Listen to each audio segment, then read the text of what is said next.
Estudando o Livro dos Espíritos com Allan Kardec.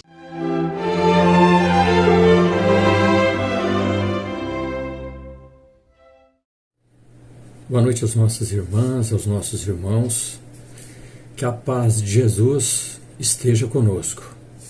Hoje nós vamos estudar o Livro dos Espíritos no capítulo 1 dos Espíritos, na parte segunda, Mundo Espírita, o Mundo dos Espíritos. Nós estamos aqui na parte Diferentes Ordens de Espíritos.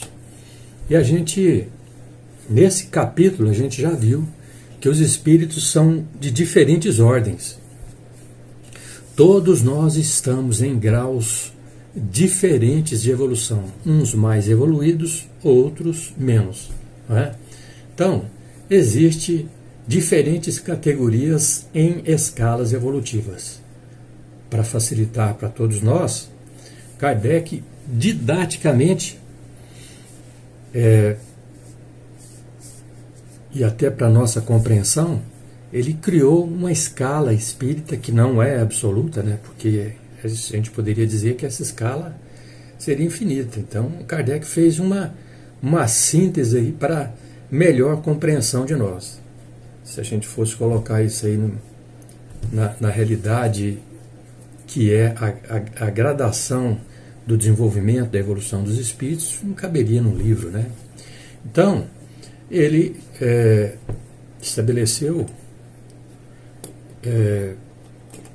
diversos graus de evolução dos espíritos por ordem de evolução. Então, aí ele colocou os espíritos imperfeitos na terceira ordem. Na segunda ordem, ele colocou os bons espíritos. E na primeira ordem, ele colocou os espíritos puros. Mas veja, Jesus é considerado como um espírito puro, não é? Está bem próximo ali, digamos, do nosso Pai Celestial, de Deus. Mas nessa escala de espíritos puros, também existem várias gradações. Certamente que Jesus está numa posição elevadíssima, só para a gente compreender sobre essa escala espírita que Kardec criou. Então, para a gente não alongar muito, e não podemos entrar nessa questão da escala espírita, porque os próximos estudos, eles serão exatamente sobre essa escala. Então é bom a gente não ultrapassar os nossos limites, digamos assim. Então vamos à questão, que é a última questão de diferentes ordens dos espíritos, que Kardec pergunta assim: os espíritos da terceira ordem são todos essencialmente maus? Então, a terceira ordem, então a gente já sabe que estão os espíritos imperfeitos, não é? Então, os espíritos da terceira ordem são todos essencialmente maus? E aí os espíritos respondem: não. Uns não fazem o bem nem o mal. Outros, ao contrário, se satisfazem no mal e sentem prazer quando encontram a ocasião de o fazer. E há ainda os espíritos levianos ou zombadores, mais brincalhões do que maus, que se satisfazem antes na malícia do que na maldade e que encontram prazer em mistificar e causar pequenas contrariedades das quais se riem. Então veja bem, a gente somos espíritos encarnados, né?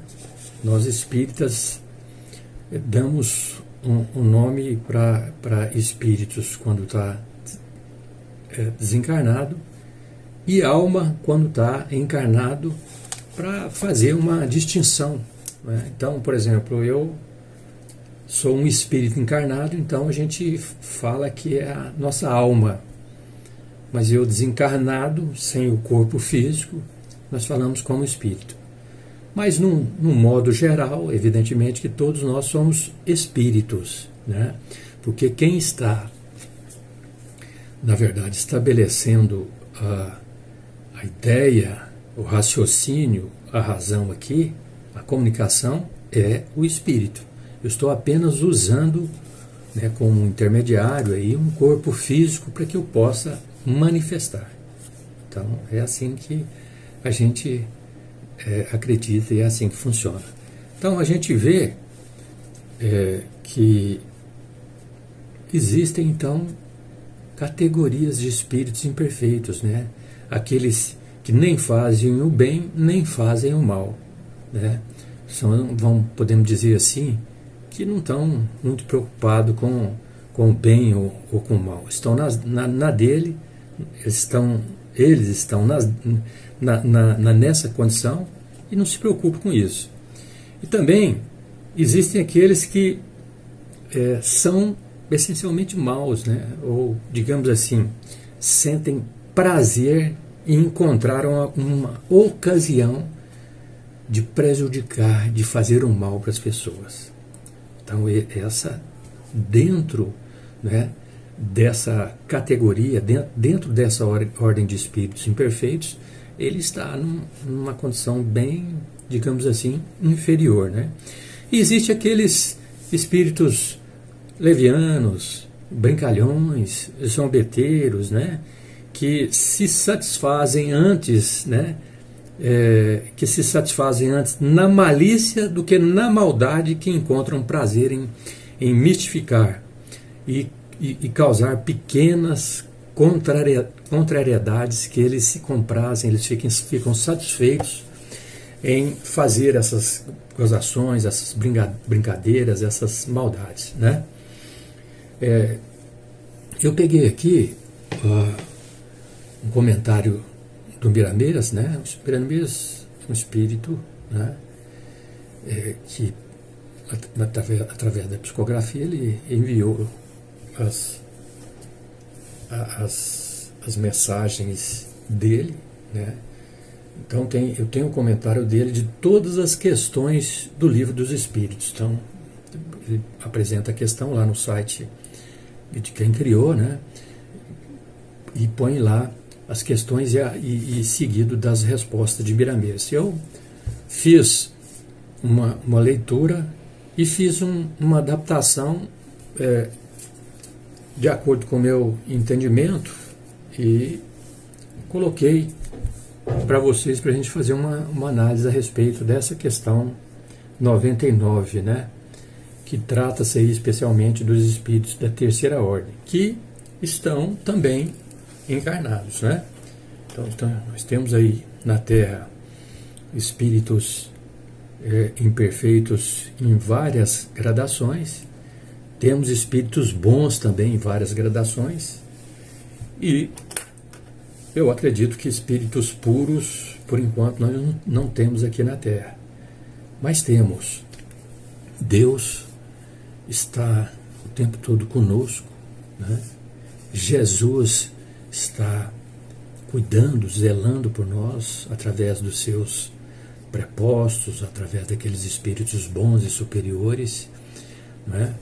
Mas nós temos aqueles irmãozinhos imperfeitos, maus, que também nos acompanham e muitas vezes eles penetram nos nossos pensamentos, né? Eles conhecem os nossos pensamentos, as nossas vontades, né? Agem pelo nosso egoísmo, orgulho, né? Incitando nós, né, a errar, a praticar coisas maléficas, maldades para os nossos irmãos, mas depende de nós, depende de como nós estamos pensando e agindo. Então, vou fazer um breve comentário aqui a respeito aqui das instruções de Miramês. Os espíritos da terceira ordem compõem uma grande variedade padrão moral de sentimentos, almas inferiores que desconhecem o valor do bem. Não sentem nenhuma alegria em praticar a caridade, preferem o desprezo ao bem e atrapalhar ou impedir aqueles que desejam fazer o bem ao próximo. E aí, né, como a gente já citou aqui, várias categorias, né, daqueles que se comprazem no mal, ou daqueles zombeteiros, ou aqueles que nem fazem o bem nem o mal, né? Muitos são maus, mentirosos, egoístas, orgulhosos, adoram polemizar, discutir, irritar para provocar desarmonias nos ambientes.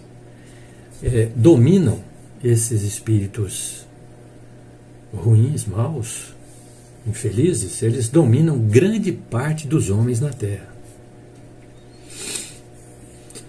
Influenciam na política, na ciência, na religião, nos meios de comunicação, na internet, em todos os lugares, né? Os nossos governantes estão por toda parte influenciando todos que deixam a porta aberta em nossas mentes para sutilmente penetrarem, inclusive nos nossos lares. Por isso a importância fundamental da gente fazer o culto do Evangelho no lar. Alguém nos disse certa vez que o culto do Evangelho no lar se assemelha a uma lâmpada acesa na escuridão. Então a gente vê que ela irradia a claridade, a luminosidade ao nosso derredor. Então quando a gente faz o culto do Evangelho no lar, é como que se nosso lar tivesse sendo iluminado ali naquela região onde nós estamos e, de certa forma, impedindo que os espíritos infelizes penetrem no nosso lar, nas nossas mentes, dado a importância do culto do Evangelho no lar, né? Então, o antídoto para combater as investidas dos espíritos infelizes se chama Evangelho de Jesus. Receber as orientações do Mestre e colocá-las em prática é o melhor e único meio de criar uma barreira, uma resistência, né, uma proteção contra os inimigos do bem. Então, a última categoria de espíritos, né, que é a terceira ordem, não se compõe de almas totalmente más. Entretanto, carregam consigo toda a forma de deturpação da verdade e do amor. Por outro lado, são irmãos em desalinho e precisam de nossa paciência e até mesmo da nossa assistência. Entretanto, devemos considerar que não podemos esquecer a advertência do Mestre, quando ele disse: vigiai e orai. Ou seja, estejamos atentos e busquemos nos fortalecer, ou busquemos fortalecer a nossa fé, orando e rogando a proteção do alto. Deixo aqui uma pequena mensagem que eu recebi hoje através do WhatsApp, não foi identificado o autor, que diz assim: a vida é uma escola. Por mais difícil o processo educativo a que nos vejamos submetidos, saibamos valorizar o tempo, agradecendo e trabalhando, ao invés de reclamar e ferir. Que Jesus nos abençoe e nos ilumine. Obrigado, que assim seja.